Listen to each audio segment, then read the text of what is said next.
আসসালামু আলাইকুম। শিল্পী হাউস ব্লগ থেকে ভিডিওটি শুরু করলাম। কাছে কিংবা দূরে যে যেখান থেকে দেখছেন আশা করি ভালো আছেন। আলহামদুলিল্লাহ আমরা ভালো আছি।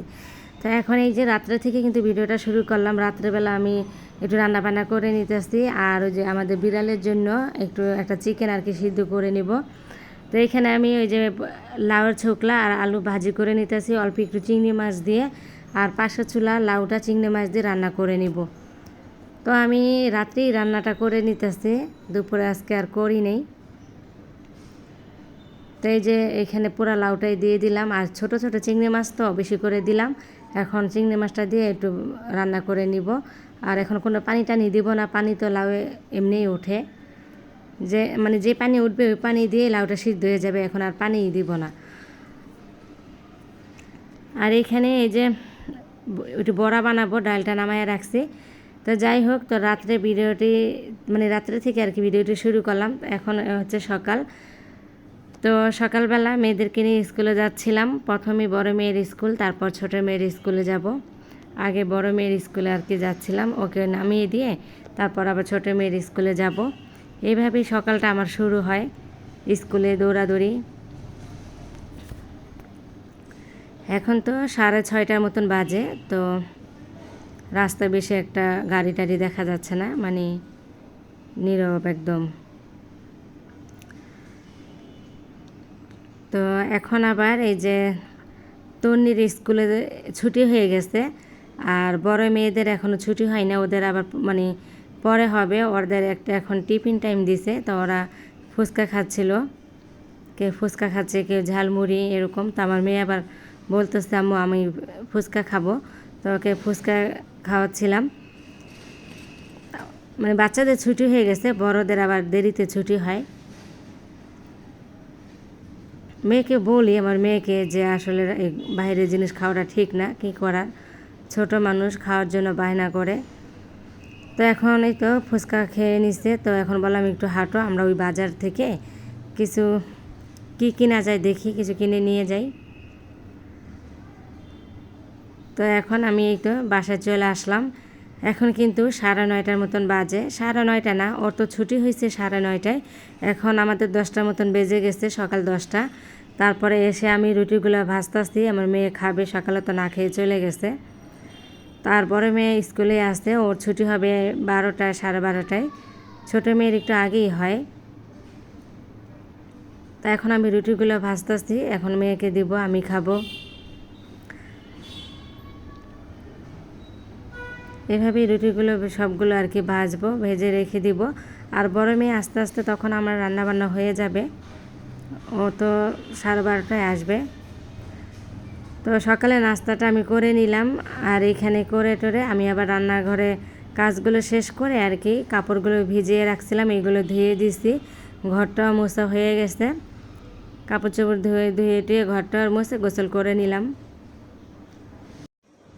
তো এখন আজকের বাইরে আবহাওয়াটা ভালোই, মানে একটু রোদটা ভালোই চলে আসছে, রোদ উঠেছে, এই জন্য আর কি আমি কিছু কাপড় ভিজাইছি, অল্প করে কাপড় টাপড় ধুয়ে দিলাম। কয়েকদিন তো বৃষ্টি গেছে। আর এই যে সাইকেলটা আমার ভাগ্নের বাসায় ছিল, ভাগ্নে আবার এসে যে দিয়ে গেছে, এখন বারান্দায় রেখে দিলাম। তো এখন আবার এই যে আমাদের বিড়ালের জন্য খাবারটা আর কি আমি রেডি করতেছি।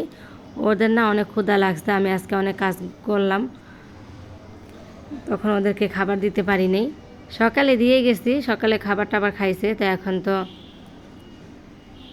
12টার মতন বেজে গেছে, 12টা একটু বেশিই হবে। তো চিকেনগুলো ভালো করে সিদ্ধ করে নিলাম। এখন ভালো করে আর কি এই যে অল্প একটু ভাত দিব আর কি, এত দিব না, অল্প একটু ভাত দিয়ে ওদের খেতে দিব।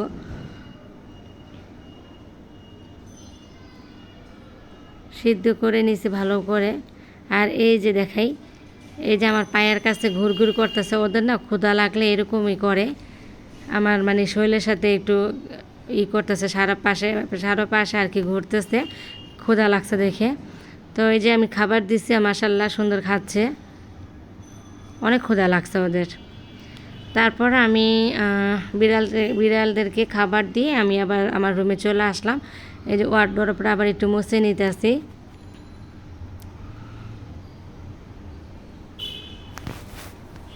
তো তো রান্না বান্না ওভাবে আর কি করিনি, যে রাত্রে যে রান্না করছিলাম দেখছেন, তো ওই তরকারিগুলো ছিল। এখন আর কি বললাম যে আমরা খেয়ে আর কি যাবো, আমার বোন ফোন দিছে, বোনের বাসা আবার যেতে হবে। তো ভাবলাম যে ঘরটা গুছিয়ে টুছিয়ে আর কি যাই, কারণ আস্তে আস্তে তো অনেক রাত হয়ে যাবে, যেহেতু বোনের মেয়ের জন্মদিন। কেক তো কাটবে সেই রাত্রে, কেক না মানে কেক কেক কাটার আগে তো আমরা আসতে পারবো না, এর জন্য দেরি হয়ে যাবে। তাই ভাবলাম ঘরটা গুছিয়ে রেখে যাই, আবার কোনো রাত্রে আসি, এসে আবার ঘর গুছাবো। এই জন্য আমি ঘরটা ভালো করে গুছিয়ে টুছিয়ে নিলাম। ড্রেসিং টেবিলটা এখন মুছে নিতে আসি। ড্রেসিং টেবিল এলোমেলোই থাকে, যেহেতু আমার ছোট্ট একটা মেয়ে আছে। ওই ছোট্ট মেয়েটাই বারবার ড্রেসিং টেবিল মানে খোলে, এইটা ধরে ওইটা ধরে, আমি তালা মারা রাখি, তারপরও মানে চাবিটা দিয়ে খুলে ফেলে, বলে একটু তালা মানে ড্রেসিং টেবিল খুলে দাও, একটু ছুনো দেবো বা একটু হাত পায়ে লোশন টোশন দেবো, এরকম বলে। তারপরে না সব কিছু নামিয়ে নিয়ে খেলা শুরু করে দেয়। ওর জন্য তালা মায়েরা রাখাও শান্তি নেই। তো এখন এই যে সুন্দর করে মুছে নিতে আসতে, ধুলাবালি পরে প্রতিদিনই মুছি। তারপর আমি আমার বোনের বাসা চলে আসছি রেডি হয়ে, ওইটা আমি ভিডিও করতে পারলাম না। আর আমার ভাগ্নাটা এই যে সুন্দর করে পুরো ঘরটা সাজিয়ে নিছে, ও কিন্তু অনেক সুন্দর করে একাই কিন্তু সাজাইছে, আর কেউ সাজায় নাই, কারণ আর কেউ নাই তো সাজানোর মতন, কে সাজাবে আমার ভাগ্না ছাড়া। আর আমরা তো পারিই না সাজাইতে, যেটা সত্যি কথা। ওটাও সুন্দর করে সাজায় নিছে, বলতেছে খালামণি তোমরা একটু বেলুন ফুলাইয়া দাও, আমি সাজাই। তো আমি আমার আম্মা আর কি আমরা বসে বেলুন ফুলাইয়া দিছি, ও আর কি সাজাচ্ছিল। তো আমরা এসেই দেখতেছিলাম ও অর্ধেক সাজায় ফেলছে। তারপরে কিছু কিছু বেলুন আমি আর কি ফুলাইয়া দিছি। বলতেছে খালামণি ফোলাতে অনেক কষ্ট হয়েছিল এই আর কি, কারণ এতগুলো বেলুন মুখে ফোলানো অনেক কষ্টই হয়। বেলুন ফোলানো যে কী জানি বলে ওইটা আমার আসলো, তবে তন্নি আবার ফেলে দিছে, ওইটা পাই নেই, খুঁজে পাই নেই, তাহলে আমি নিয়ে আসতাম আপার বাসায় বেলুন ফোলানোর জন্য। ওইটা অনেক খুঁজছি, পাই নেই, কী করার, এখন কষ্ট করে মুখ দিয়ে আর কি ফোলাইয়া নিছে। তো মাশাল্লাহ অনেক সুন্দর করে যে ও ঘরটা সাজাতে পারছে, এই অনেক কিছু, তাই না? পুরো রুমটা সাজাতে কিন্তু অনেক কষ্টই হয়েছে। তো যাই হোক, এই তো সাজিয়ে নিল। আসলে এখন যে অবস্থা, পরিস্থিতি খুবই খারাপ, এই অবস্থাকে জন্মদিন করে তো ছোটো মানুষ, তো বাচ্চা মানুষ, ওরা আর কি নিজেরাই আর কি করে নিতেছে।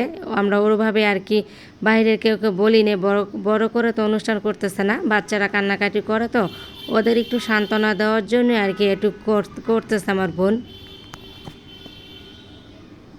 কারণ এমনি তো পরিস্থিতি ভালো না, তাই না? চারপাশে বিপদ আর বিপদ, এই আর কি। এই সময় এগুলো আর করাটাও ঠিক না, কিন্তু বাচ্চারা তো বোঝে না।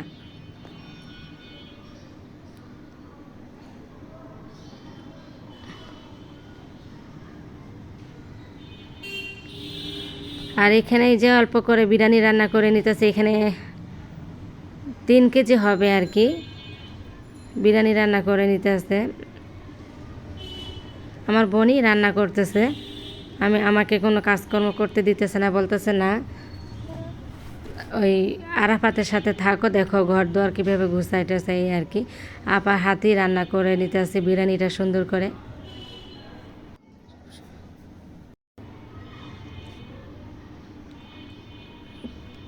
তারপর এখানে আপা আবার সালাদ বানিয়ে নিছে। আপা অফিসে গেছিলো, অফিস থেকে আসলো, এসে সালাদ কাটে নিছে। আপার হাতে কিন্তু সালাদ কাটাটা অনেক সুন্দর হয়, এই জন্য আর কি আমি বলছিলাম যে আপা তোমার হাতে আর কি সালাদগুলো কাটো, অনেক সুন্দর করে কিন্তু কাটছে, আমি ওভাবে ভালো করে দেখাতে পারলাম না। তো যাই হোক, এই তো এই যে এখানে আবার কেকটা নামায় রাখছে ফ্রিজ থেকে, এখনও আর কি বলতেছি একটু পরেই কাটবো, মানে আপা আবার ভাই ভাবিকে বলছে, তো এখনও আপার ভাই ভাবি আসে নাই, আপার আর কি পরিচিত। তো এই যে এই ভাবিদের জন্য অপেক্ষা করতেছিল, তো ভাবিরা চলে আসছে, ওরকম কাউকে বলে নাই, তো শুধু এই আপুর আর কি কাছেরই তো পরিচিত আর কি ভাই ভাবি, তারপরে বাচ্চাদের নিয়ে চলে আসছে। তো এখন কেক কাটতেছিল, তারপর খাওয়া দাওয়া এখন শুরু করবে। আপাই যে বিরিয়ানি নিতেছিল, নানি নুমি এখন সব নিয়ে যাবে খাবার দাবার। রান্নাটা অনেক সুন্দর করে করছে, বিরিয়ানিটা রান্নাটা সুন্দরই হয়েছে। খুব সুন্দর মানে ঝরঝরা হয়েছে বিরিয়ানিটা। আপু আবার চাকরি করে তো সময় পায় না, তো তাড়াহুড়া করে রান্নাবান্না করে রেখে গেছিলো, তারপর আবার সন্ধ্যার দিকে আর কি আসছে। কী করবে, বাচ্চাদের জন্যই তো কষ্ট, তাই না? কষ্ট করে, নয়তো অফিস থেকে এসে এই ঝামেলা করতে কি কার মন চাইবে? এখন বাচ্চাদের জন্যই আর কি এগুলো করা হচ্ছে। তো এখন সবাই খাওয়া দাওয়া শুরু করে দিচ্ছে। তো যাই হোক, আজকে আমার ভিডিওটি যদি আপনাদের কাছে ভালো লাগে তাহলে প্লিজ মনে করে লাইক দিয়ে ভিডিওটি কন্টিনিউ করবেন, আর বেশি ভালো লাগলে সাবস্ক্রাইব করে ভিডিওর পাশে থাকবেন। আর যারা এখনও আর কি লাইক দেননি প্লিজ মনে করে লাইকটা দিয়ে যাবেন।